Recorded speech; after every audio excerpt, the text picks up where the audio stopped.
Okay. So it's November 1985, and Windows 1.0 has been unveiled. Windows 1.0 has a lot of features of the Mac. It has this thing called a menu bar. I think it does it in a much better way, and I've said that before. And the menu bar was the big thing that Apple noticed. Scully, somebody who had been, working to help get Apple to follow Microsoft's suggestion of licensing the Mac, instantly did a 180 and instantly saw Microsoft as a threat to Apple. Ironically, Ghazi, who I'm sure I'm mispronouncing his name, when he saw the Windows 1.0 demonstration, he just, this isn't a threat. We're much better than this. We don't need to care about this. Scully, on the other hand, flipped out. Scully saw the software. He was, what the hell is this, Bill? Here was the thing. Microsoft had been provided early prototypes of the Macintosh and its source and the source code for the Apple OS, as well as Lisa the previous year. They were provided this so they could optimize Word and Multipen, the predecessor to Excel, to run flawlessly on a Mac. Now all of a sudden Windows had a menu bar, not unlike a Mac. In Scully's eyes, Microsoft had used the source code in the computer they'd been given to reverse engineer and create Windows. Again, this is not true. Remember, this work started in 1981. It started long before Microsoft ever got their hands on anything Apple was making in relation to GUI technology. 2 years before. And it wasn't Apple Microsoft got this technology from. Microsoft had licensed elements of GUI technology from PARC. Now, a lot of people dispute this. They say, Microsoft never licensed anything. They were making the argument that GUIs are incompatible. I didn't say they licensed the whole thing. I didn't say they licensed the look and feel. It is licensed elements. They did not license the Alto. They licensed the 8010, which was the commercial version of the Alto. Apple, now Xerox had invested in Apple, and so all the Windows 1 technology was a combination of licensing technology from Xerox and hiring people that did the work for Xerox. Okay. So they didn't steal this. They created their own version of it independently. Which is evident when you go and look at what Windows actually is. Unfortunately, Scully, well, I say unfortunately. It's unfortunate for the Mac people, because if this mistake right here hadn't happened, odds are Microsoft and Apple would have never stopped working together. I'm kind of glad they did, because we got Windows, which took GUI computing away from what I consider the mistake of the Mac, and then led to people like Linus creating things like Linux, because they wanted a true direct source of competition.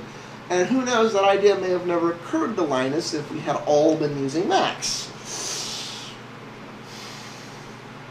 So Scully sent an Apple lawyer, sent Jack Brown to Microsoft headquarters, and threatened Bill Gates. Said, "How dare you steal from us? The Macintosh is copyrighted. You can't copy it." Hence the rub. This is like somebody coming in my house and saying, "How dare you paint a picture of the sky? I own the sky!"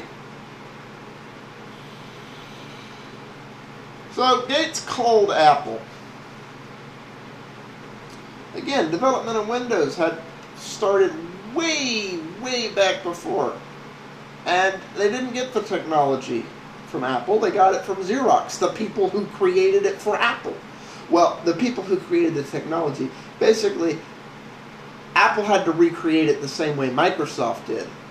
They hired people from PART, and they created the technology themselves. They gave Xerox stock, and then they got walkthroughs. They didn't actually get the code. They didn't get the license to reproduce. They just got shown everything with the understanding that they were going to go recreate it. They didn't steal it. Xerox gave it away. And Xerox gave it away to anyone who wanted to come get it. Not just Apple. They didn't give all the same technology to Microsoft, which was why Windows didn't do everything that OS 1 did.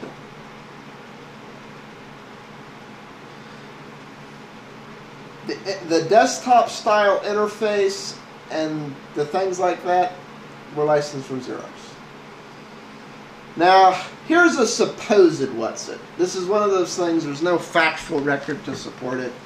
But supposedly Gates called Scully personally and basically said, okay, if Apple's going to sue Microsoft, Microsoft is going to stop supplying anything to Apple.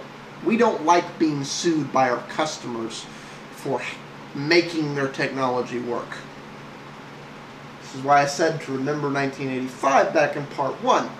Here was the position Apple was in. And this is why I say this is fundamentally stupid. Here is what Scully did.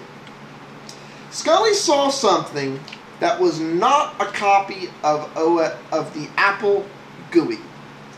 He saw something that was vastly inferior to the Apple GUI, but had a menu bar, the thing Apple didn't create but got from Xerox, and decided the best way to react to this is to send a lawyer to somebody who creates the software that makes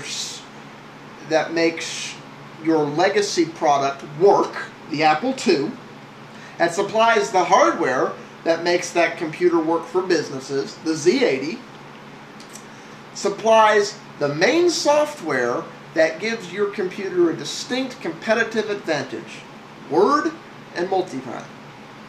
Scully's infinite brilliance was to go to the company that creates all of this for Apple and say, how dare you not steal from us? I'm going to sue you.